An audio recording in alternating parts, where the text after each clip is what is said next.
One day I will meet him. I know this for sure. And he will give me that warm, strong hug of his. I know this for sure. And I will not complain that I can't breathe. I know this for sure. You can hug me all you want.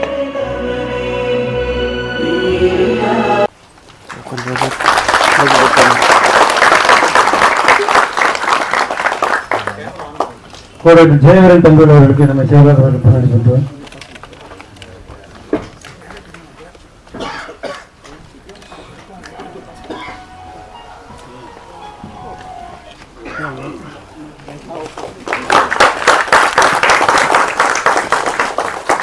ஏடி கோதண்ட பிரகாஷ் இவர் நேற்று 1 மணிக்கு தான் நம்ம பேசணும் இந்த மாதிரி படம் போடுன்னு சொல்லிட்டு. சண்டே கூட அது பெரிய கார்பரேட் கம்பெனி ரொம்ப ஸ்ட்ரகிள் பண்ணி கியூபுக்கெல்லாம் மெயில் அனுப்புறது எல்லாமே ரொம்ப காலைல 9 மணி கூட நம்ம டென்ஷன் இருந்தது. மெயில் கண்டென்ட் வரல, அவர் ரொம்ப ஆர்டர் பண்ணி நமக்காக பண்ணி கொடுத்தாரு. அவருக்கு தேங்க்ஸ் பண்ணிக்கிறேன்.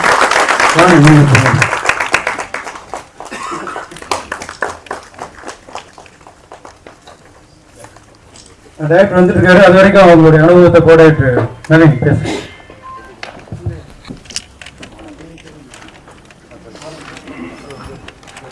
முன்பு தலைவர் இந்த நிகழ்ச்சி ஆரம்பிக்கிறதுக்கு முன்னாடி ஒரு சின்ன ஒரு இரங்கல் ஒன்று பண்ணிடுவோம். நம்ம நடிகர் டெல்லி கணேசன் இந்திரா சந்திரன் எழுத்தாளர் அவங்க 2 பேர் மரணத்துக்காக 2 நிமிடம்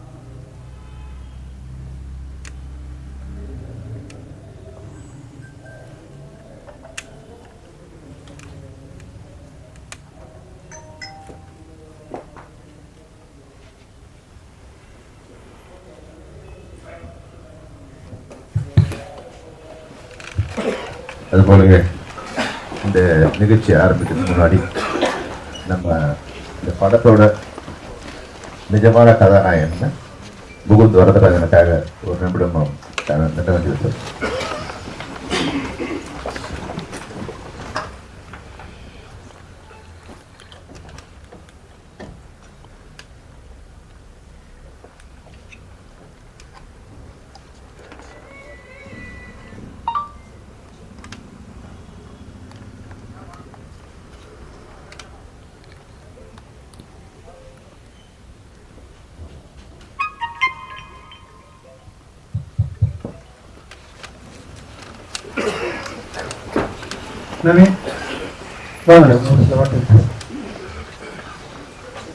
எல்லாருக்குமே ரொம்ப நன்றி.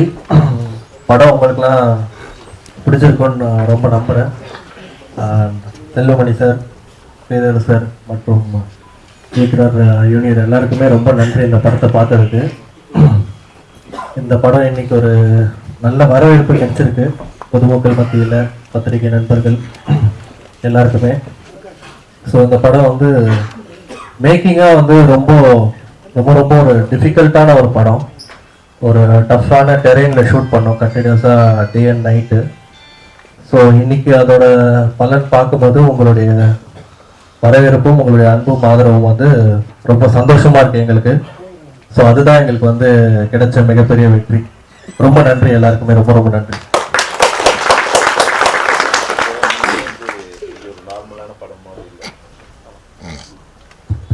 இப்போ ஒரு நார்மலான படம் இல்லை. இது வந்து ஒரு 2-3 விஷயங்கள்ல, அதாவது வந்து ஒரு சினிமா, இன்னொரு ஒரிஜினல் ஒரு ஸ்டோரி மிக்ஸ் பண்ணோம். அப்புறம் அது வந்து காமனாக ஜெனரலைஸ் பண்ணணும் எல்லாருக்கும் பொதுவான. அதாவது மிகுந்துங்கிறவன் வந்து ஒரு சாதாரண ஒரு கிராம குழு சம்பந்தம் இல்லை.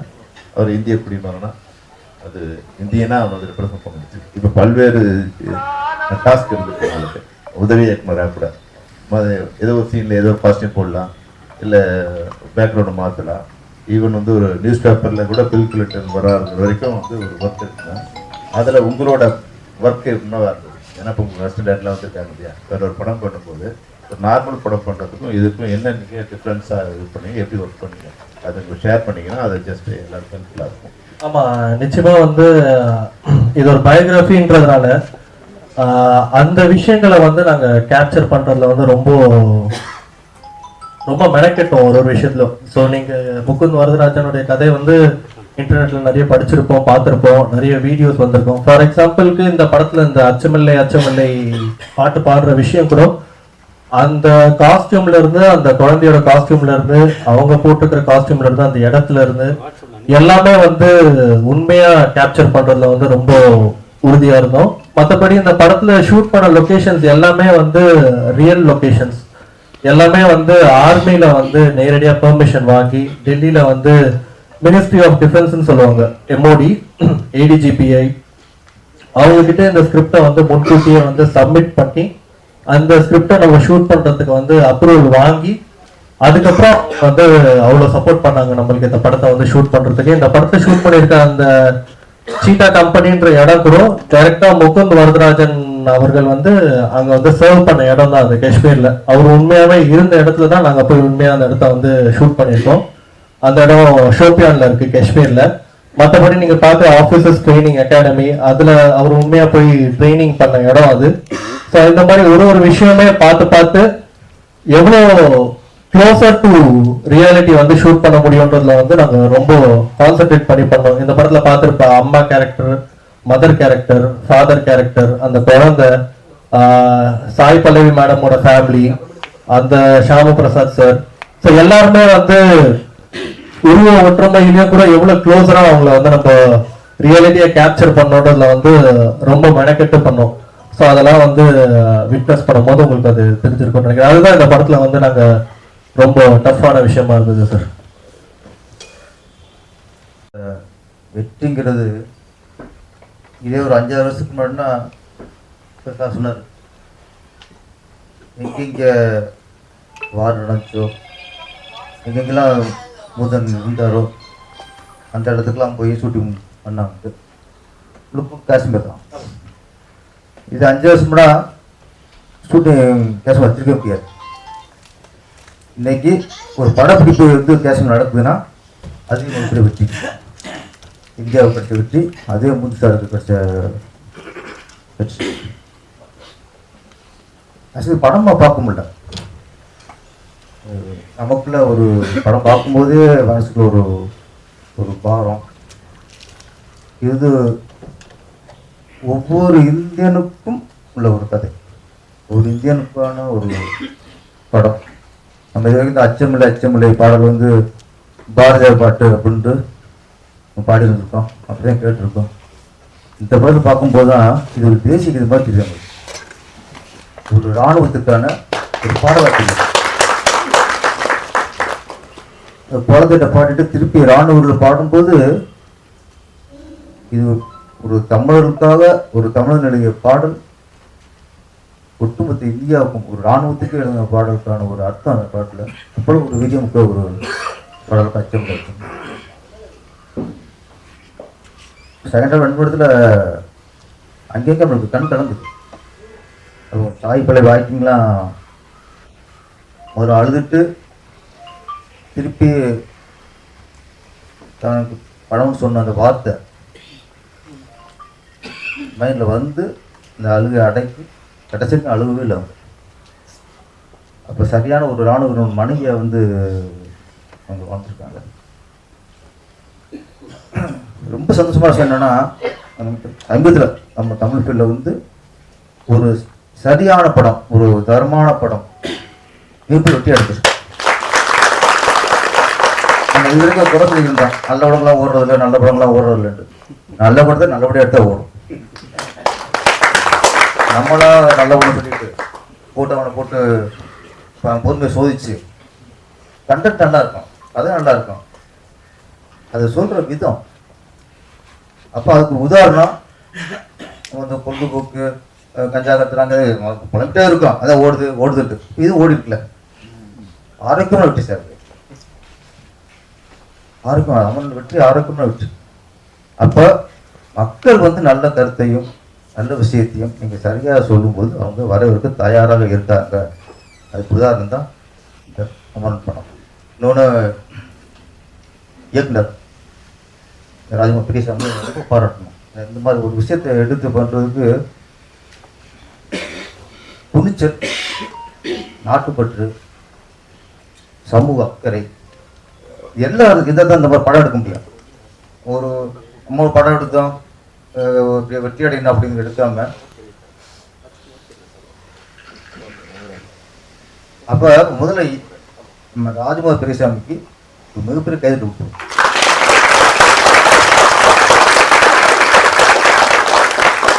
எனக்கு வந்து ராஜ்குமார் பெரியசாமி வந்து என் மனசுக்கு பரவ வரைக்கும்னா இந்த ஒரு ராணுவ வீரனுடைய பெருமை எடுத்து சொன்னார்ல, இது ராஜ்குமார் பெரியசாமி நம்ம திரையுமே எல்லாரும் சேர்ந்து மூத்தனுக்கு ஒரு சைட் அடிச்ச மாதிரி ராய்ஸ் எடுப்பான் வீரவணக்கம்.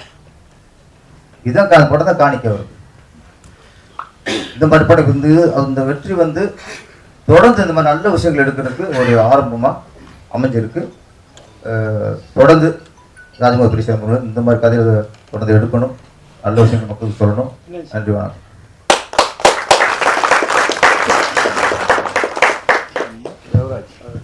வந்துட்டாரு.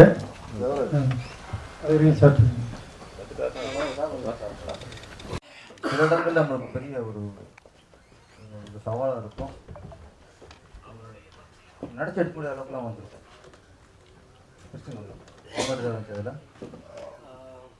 ஆமாம் சார், நிறைய பிரச்சனைகள் இருந்தது.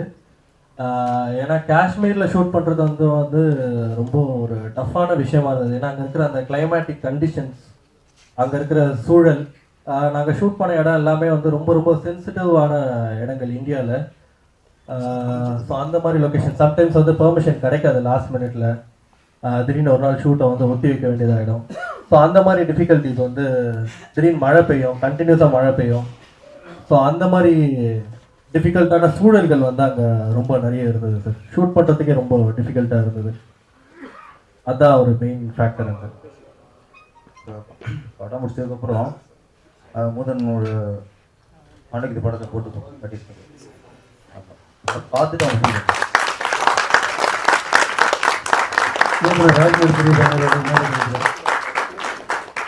வாங்க ப்ரோ.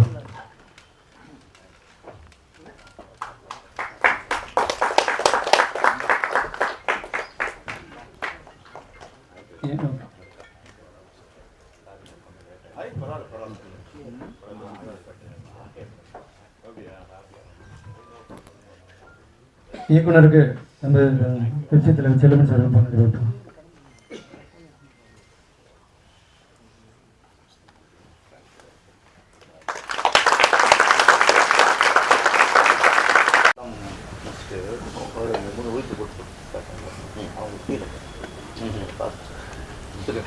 அதான் அவங்களுக்கு ஒரு ரொம்ப நெகிழ்ச்சியான ஒரு விஷயமா இருந்த படம் பார்த்தது. ரொம்ப ரொம்ப நல்லா ஃபீல் பண்ணாங்க. ரொம்ப கரெக்டா ஒட்டுவா அந்த படத்தை எடுத்துருக்கோன்னு அவங்க வந்து ஃபீல் பண்ணி சொன்னாங்க. சொல்லுங்க விஷயம். இப்போ படத்துல கசிவு கண்டுக்கலாங்கள படம் பார்த்து அழுதாங்களா? அது அவங்க பார்க்கல, அழாம இருக்க முடியாது. இயக்குனர் ராஜ்குமார் பெரியசாமி அவர்கள் படத்தோட அனுபவத்தை பாருங்க. ஃபர்ஸ்ட் ஆஃப் ஆல் இயக்குனர் சங்க உறுப்பினர்கள் அண்ட் சங்க தலைவர் ஆர்கே செல்வமணி சார் மற்றும் ஆர்மி உதயகுமார் சார், எல்லாருக்குமே என்னோட நன்றி. ஏன்னா சார்கிட்ட நான் வந்து நேற்று தான் கேட்டேன், நம்ம இயக்குனர் சங்கத்துக்கு வந்து ஒரு ஷோ அரேஞ்ச் பண்ணலாமா சார் அப்படின்ட்டு. சார் உடனே நாளைக்கே பண்ணலாம், இல்லை செவ்வாய்க்கிழமை பண்ணலாம், நாளைக்கு பண்ணலாம், அதாவது இன்னைக்கு பண்ணலாம், இல்லைன்னா செவ்வாய்க்கிழமை பண்ணலாம் நேற்று சொன்னாங்க. ஸோ அவ்வளோ குயிக்காக ஒரு ஷார்ட் நோட்டீஸில் சொல்லி நீங்கள் எல்லோரும் வந்து இன்னைக்கு இந்த படத்தை பார்த்து அதுக்கு இப்படி மரியாதை செய்கிறதும் வந்து ரொம்ப சந்தோஷமாக இருக்குது. அது இல்லாமல் உதவி இயக்குநர்களை மேடை ஏற்றி அழகு பார்க்குற நம்மளோட இயக்குனர் சங்கம் அன்னைக்கு தான் நாங்கள் வந்து கடமைப்பட்டிருக்கிறோம். இயக்குனர் சங்கத்தோட இந்த ஷோ ஃபஸ்ட்டு இந்த படத்துக்கான ரியாக்ஷன் நான் பார்த்தது, ஆடியன்ஸ் ரியாக்ஷன்றது வந்து ப்ரெஸ் ஷோ. ஜென்ரலாக ப்ரெஸ் ஷோ வந்து ரொம்ப ரொம்ப அப்படியே கூர்மையாக பார்ப்பாங்க. அவங்க பெருசாக அந்த இமோஷன்ஸ் வந்து அவங்கள எதுவுமே சென்றடையாதுன்ற மாதிரியே இருக்கும். என்னோட ப்ரீவியஸ் படம் பார்க்கும்போதும் சரி, நடுவில் வேற சில நண்பர்களோட படம் போய் பார்க்கும்போதும் சரி, ஆனால் இந்த படம் ப்ரெஷ் ஷோவில் பார்க்கும்பொழுது ஒரு பெரிய ஒரு மன நிறைவு இருந்தது. ஏன்னா அவங்களே வந்து ரொம்ப மூவ் ஆகி பார்த்தாங்க. மூவ் ஆகி இந்த சென்ஸ் ரொம்ப அந்த உணர்வு வந்து அவங்கள சென்று அடைஞ்சது.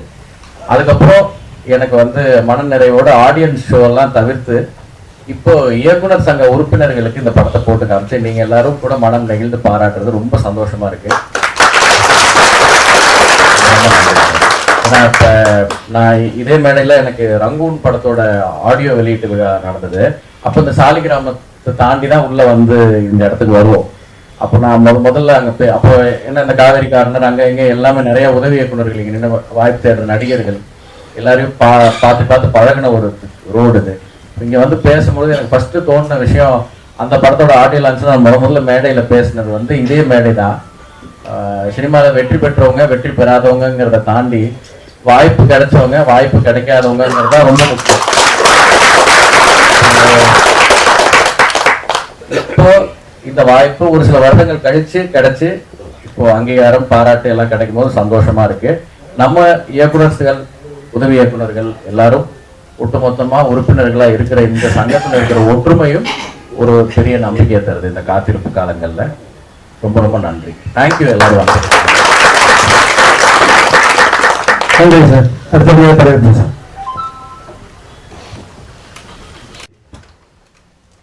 அதாவது முதல் முறையாக ஒரு இயக்குனர் ஃபோன் பண்ணி, சார் நம்ம டைரக்டர்ஸ் யூனியனுக்கு படம் போடணும், எப்போ போடலான்னு கேட்டது முதல்ல ராஜ்குமார். மற்றவங்க வந்து நம்ம ட்ரை பண்ணி படம் போடலான்னு சொல்லுவோம். அது வந்து சக்ஸஸ் ஆன ஒரு படத்தை வந்து நம்ம ரொம்ப ட்ரை பண்ணி எப்படியா படம் போடணும்னு நினைப்போம் நம்ம உறுப்பினர்களுக்காக. இல்லை நான் யாரையும் குறை சொல்ல விரும்பல, அவங்கவுங்க அதை மறந்துடுவாங்க. ஆனால் ராஜ்குமார் மட்டும் வந்து நேற்று ஃபோன் பண்ணி 2-3 நாளாக எனக்கு ஃபோன் பண்ணேன். 3 நாள் மெசேஜ் வச்சா நான் பண்ணும்போது அவர் ரீச் பண்ண முடியல. நேற்று தான் நான் பேசினேன். வேற ஒரு ஃபங்க்ஷனுக்கு போய் பேசும்போது ராஜ்குமார் சொன்னார், சார் வந்து நம்ம படத்தை நம்ம டைரக்டர் யூனியன் போடணும் அப்படின்னாரு. நிச்சயமாக ரொம்ப சந்தோஷமான விஷயம். எப்போ போடலாம் அப்படின்னு சொன்னேன். நாளைக்கு இல்லை நாளைக்கு எது ஒன்று போடணும், உடனே போட்டுடலாம் சார். நான் உடனே ரஞ்சித் சொல்லி அதை கொஞ்சம் ஆர்கனைஸ் பண்ணிப்போம் நம்ம. ஏன்னா இது வந்து மற்ற படமாக இருந்தால் நம்ம 2 நாள் டைம் வேணும். இந்த படத்தை நிச்சயமாக நீங்கள் எல்லோரும் வந்துடுவீங்கன்னு தெரியும். அந்த நம்பிக்கையில் உடனே ஆர்கனைஸ் பண்ணோம். எல்லாருமே வந்தது மட்டும் இல்லாமல் ராஜ்குமார் வர வரைக்கும் இருந்து உங்களோட உணர்வை வந்து அதை சொல்லணும்னு நினச்சிங்களே, அதுதான் அந்த படத்தோட வெற்றி. மற்றபடி வந்து படம் முடியும் போதே நாங்கள் வந்து ப்ரொஜெக்ஷன் போனால் வெளியே வரும்போது படம் சரியில்லைன்னா அந்த டைரக்டரை பார்க்குறத அவாய்ட் பண்ணிவிடுவோம். எப்படின்னா என்ன சொல்கிறது, ஒரு தர்ம சங்கடமாக இருக்கும் இல்லையா? அப்படி அங்கே நிற்கிறாரு, அவர் பார்க்காம போயிடலான்னு. ஆனால் படம் முடிஞ்ச பிறகும் இயக்குநருக்காக காத்திருக்கோம்னா அது வெற்றி மட்டும் இல்லை, இந்த உணர்வு கூட. இந்த படத்தோட உணர்வு அந்த இயக்குநர்கிட்ட நம்ம வந்து அதை ஷேர் பண்ணிக்கணும். அந்த இயக்குநரை பார்த்து அவரோட சந்தோஷத்தை நம்மளுடைய உணர்வை ஷேர் பண்ணுங்கிறது தான் அந்த படத்தோட வெற்றி. இந்த படம் என்னை பொறுத்த வரைக்கும் ஒரு சாதாரண ஒரு படம் இல்லை. ஒரு இயக்குனராக இந்த ரியாலிட்டியான படங்களை பண்ணி முயற்சி பண்ணதில் ஒரு சதவீதம் நான் வந்து அதை முயற்சி பண்ணதில், இது மாதிரியான படங்களை பண்ணுறது எவ்வளோ கஷ்டம்னா எல்லாரையும் கன்வின்ஸ் பண்ணணும். ரியல் கேரக்டர் இருக்கும்போது அதுக்கு சம்மந்தப்பட்டவங்க எல்லாரையும் கன்வின்ஸ் பண்ணணும். இப்போ கொஞ்சம் பேர் வந்து நம்ம சிவகார்த்திகேயன் நடிச்சிருக்காரு, சாய் புனர் நடிச்சிருக்காங்க அப்படின்னு சொல்கிறாங்க இல்லையா? அது எப்படின்னா முதல்ல வந்து அந்த கிரியேட்டர் வந்து அந்த ஒரிஜினல்லேருந்து நம்ம வந்து ரிசீவ் பண்ணணும். ஃபர்ஸ்ட் ரிசீவ் பண்ணி இதை காப்பி எடுக்கணும். இப்போ எல்லாம் போய் அவங்க எல்லாரையும் பார்க்க போகிறது கிடையாது. இப்போ நடித்தவங்க ஒரிஜினல் கேரக்டர் போய் பார்க்க போகிறது கிடையாது. ஆனால் நம்ம தான் ஒரிஜினல் கேரக்டரை பார்த்துருப்போம். ராஜ்குமார் தான் வந்து இந்துவையோ இல்லை வந்து இந்துவோட ஃபேமிலியோ இல்லை வந்து முகுந்தனோட ஃபேமிலியோ இதெல்லாம் பார்த்து அதை ஒரு கேரக்டர் நம்ம ரெப்ளிகா பண்ணி அதை ஒரு ஜெராக்ஸ் எடுத்துருக்கோம். அப்போ ஜெராக்ஸும் ஒரிஜினல் மாதிரியே இருக்குன்னா அதை எடுத்த மிஷின் நல்ல மிஷின் இல்லையா? அதுதான் சாய் பல்லவி ஒரு நடிப்பு பிரமாதமா இருக்குன்னா அது காரணம் வந்து ராஜ்குமார் தான். அதை ரிப்ளை பண்ணி அதை ரெப்ளிகா பண்ணி பார்க்கும்போது ஒரு தடவை பார்க்கும்போது எனக்கு என்னன்னா அந்த அந்த சூழலை வந்து ஒரு படத்தில் வந்து பெரும்பாலும் ஒரு ஹீரோ தான் இருப்பாங்க. இந்த படத்தில் எல்லாருமே ஹீரோ தான். ஜூனியர் ஆர்டிஸ்ட் கூட அந்த படத்தில் ஹீரோ தான். பின்னாடி இருக்கிற ஜூனியர் ஆர்டிஸ்ட்லேருந்து அது எல்லாருக்குமே ஷேர் பண்ணி அது ஒரு சாதாரண விஷயமா இல்லை. அந்த அந்த முதல் முறையாக அந்த பொண்ணை இன்ட்ரோடியூஸ் பண்ணும்போதே சாய் பல்லவியை வந்து ஒரு இந்துவா இன்ட்ரோடியூஸ் பண்ணும்போதே நமக்குள்ள அந்த ஒரு கெமிஸ்ட்ரி வந்து உள்ள அந்த தேட்டருக்குள்ள அப்படியே ஃபார்ம் ஆகிடுது. முதல்ல அந்த பொண்ணு வரும்போது ஒரு நார்மலான பொண்ணு, மேக்கப் இல்லாமல், மேக்கப் இல்லாத மாதிரி மேக்கப்போட அந்த ஹேர் ஸ்டைலு, அது வந்து நம்ம அந்த பாரத்தை வந்து நமக்கு தெரியும். இப்படி இது வந்து முடிவு தெரியாத படம் இல்லை. எப்படியும் வந்து இவர் இறந்துட்டாரு, அவங்களோட பயோபிக் தான் தெரியும். ஆனால் அதிலிருந்து படம் ஸ்டார்ட் ஆகி அதை வந்து கொண்டு போகிற விதம் இருக்குங்களா, அது வந்து உண்மையாகவே வந்து ஒரு மிகப்பெரிய சேலஞ்சு. அந்த சேலஞ்ச் வந்து ராஜ்குமார் நீங்கள் ரொம்ப கிரேட்டாக அந்த உழைப்பு வந்து ஒரு கவனத்தையும் வந்து சாதாரண விஷயத்துலேருந்து செல்ஃபோன் சேஞ்ச் ஓவர்லேருந்து அந்த காலகட்டத்தில் எந்த பட்டன் ஃபோன்லேருந்து ஃபோன் இறைச்சிலேருந்து மாறி எப்படி வர கடைசி எப்படி வரதுலேருந்து நியூஸ் பேப்பர் படிக்கும்போது பில் கிளின்டன் வராருங்கிற செய்தி, அதுக்கு கீழே வர செய்தி கூட அதை கூட ஆத்தன்டிக்காக கொண்டு வரதுலேருந்து இதெல்லாம் என்னென்னா அந்த கவனம் அதில் இருந்தால் மட்டும்தான் ஒரு ஃப்ரேம்லையும் அது ஹீரோ ஹீரோயின் மட்டும் கவனிக்காமல் மொத்த பேரையும் கவனித்து மொத்த பேருக்குமான ஒரு விஷயம் டைரக்டரும் அந்த உதவி இல்லாமல் இந்த படத்தை வந்து நிச்சயமாக பண்ணியிருக்க முடியாது. அவங்களோட கான்ட்ரிபியூஷன் இல்லாமல் அவங்களுக்குள்ளே இன்ஜெக்ட் பண்ணுறது, என்ன படம் வேணுங்கிறது அவங்களுக்குள்ளே இன்ஜெக்ட் பண்ணுறது. ஏன்னா நான் ஒரு தடவை நான் வந்து ஷூட்டிங் நடக்கும்போது போயிருக்கும்போதே வந்து என்னென்னா அந்த அந்த ஒரு ஃபார்ம் இருக்குது. இந்த படம் பண்ணும்போது எல்லாருக்கிட்டையுமே வந்து ஈவன் நான் வந்து அப்போ சிவகார்த்திகேயன் பார்த்தேன்னு சொன்னேன், Sivakarthikeyan this a best film in your life அப்படின்னு. ஏன்னா அந்த காஸ்டியூமில் அவர் இருந்தார், அவ்வளோ அழகாக வந்து அவ்வளோ காஸ்டியூம் பர்ஃபெக்டாக வந்து போட்டும்போது அது மட்டும் இல்லை அதை அவர் கேரி பண்ண விதம் இருக்கு இல்லையா, அப்போவே அவருக்கு வந்து இந்த படம் ஒரு வெற்றி படத்தில் நடிக்கணுங்கிற உணர்வை வந்து ஒரு ஹீரோ கொடுத்துறது வந்து டைரக்டரோட பெரிய வேலை. அந்த வேலையை வந்து அப்போவே ஷூட்டிங் நடக்கும்போதே வந்து அந்த டைரக்டர் கொடுத்துருந்ததாக எனக்கு தோணுச்சு. அது மட்டும் இல்லாமல் 2-3 விமர்சனங்கள் வந்து வந்தது எனக்கு வந்து இந்த அவங்களோட மக்களோட வெளியே சொல்லுவார். அது நான் அப்படிதான் இருக்குமோ அப்படின்னு நான் வந்து படம் பார்க்கறதுக்கு முன்னாடி பார்த்தேன். நான் இப்போ தான் படம் பார்த்தேன். ஆனால் என்னென்னா இது வந்து காஷ்மீரோட கதை இல்லை. காஷ்மீரோட முகுந்தன் பார்க்கும்போது அவங்களாம் எப்படி இருந்தாங்க, முகுந்தன் ஒரு இடத்துல போய் மாட்டிக்கும் போது அது அவங்க உண்மையாக காரண காரியத்தோடு அடித்தாங்களா, காரணம் இல்லாமல் அடித்தாங்களா, அவங்க நல்லவங்களா கெட்டவங்களான்னு படத்தில் இருந்து அதை காமிக்கல. முகுந்தன் பார்வையில் ஒரு டெரரிஸ்ட்டை பிடிக்கும்போது உள்ள ஸ்டோன் பெல்ட் கல்லால் அடிச்சது நடந்தது, வந்து இப்போ ஷீல்டாக பயன்படுத்தினாங்க. அந்த அளவுக்கு தான் அதை பயன்படுத்தியிருக்காங்க, அந்த அளவுக்கு தான் அதை எடுத்துக்கணும். இதை வந்து இதுக்குள்ளே அவங்க ஒரு அரசியல் புகுத்துறதோ, ஒருத்தர் வாழ்த்துறதோ, ஒருத்தர் வசைப்பாடுறதோ இல்லாமல் இது ஒரு திரைப்படம். இந்த திரைப்படம் ஏறக்குறைய இல்லை சேலஞ்சிங்கான ஒரு படம். திரைப்படம் தமிழ் திரைப்பட உலகத்துக்கு ஈவன் இந்தியன் ஃபிலிம் கூட இந்த படம் வந்து ஒரு ஆத்தன்டிக்கான படம், ஒரு சாதாரணமான ஒரு கமர்ஷியல் படம் இல்லாமல் அது செகண்ட் ஹாஃப்லாம் வந்து பெயின்ஃபுல்லாக இருக்குது படம் பார்க்கும்போது. அந்த ஒரு பயத்தை, சாதாரண ஒரு பயத்தை, அதே பயத்தை சாய் பல்லவி பாத்ரூம்குள்ளே வந்து கொண்டு வந்துட்டீங்க. பாத்ரூம்குள்ளே வந்து அவங்க ஃபோன் பண்ணும்போது அந்த நெருக்கடி இருக்குது இல்லையா, பின்னாடி வந்து ஃபோன் பண்ணும்போது அந்த ஷூட் அவுட் நடக்கும்போது இங்கே இன்டர்நெட்டில் ஃபோன் பண்ணும்போது என்ன ஒரு டென்ஷன் இருக்கோ அதே டென்ஷன் வந்து முகுந்த் வந்து சிவகார்த்திகேயன் வந்து சாய் பல்லவி பண்ணும்போது அவள் பாத்ரூமில் இருக்கும்போது அவங்க அப்பா அம்மா வந்து பண்ணுற இது இருக்குங்களா, ரெண்டும் ஈக்குவலான டென்ஷனை வந்து கொடுக்க முடிஞ்சிருக்கு. அதனால ஒரு போர்க்களம் மட்டும் இல்லை, வீட்டில் இருக்கிற ஒரு சுச்சுவேஷனில் கூட அந்த இது கொடுக்க முடியுங்கிற உணர்வு நீங்கள் பிரம்மாண்டமாக கொடுத்துருங்க. இது வந்து சாதாரண படம் இல்லை. இந்த உழைப்பும் இந்த கவனமும் காலமெல்லாம் நீங்கள் வச்சிருக்கணும். மிகப்பெரிய இயக்குனராக தமிழ் சினிமாவில் நீங்கள் முன்னிடணும். உங்கள் பேர் எப்பவுமே வந்து ஒரு ஹிஸ்ட்ரியில் இருக்கணும், அந்த அளவுக்கு இருக்குது. ஏன்னா அதுக்கு ஒரு தொடக்கமாக அந்த படம் அமரன் இருக்குது. ஏன்னா ஹீரோ செத்து ஒரு 10 நிமிஷம் ஆன பிறகு கூட வந்து ஹீரோ இருந்துகிட்டே இருக்க மாதிரியான நிலம் இருக்கு இல்லையா, அது வந்து ஒரு ஜோக் இல்லை, அது வந்து ஒரு டாஸ்க்கு.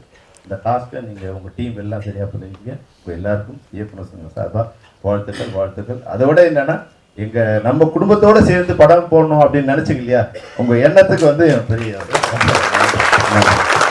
All the best.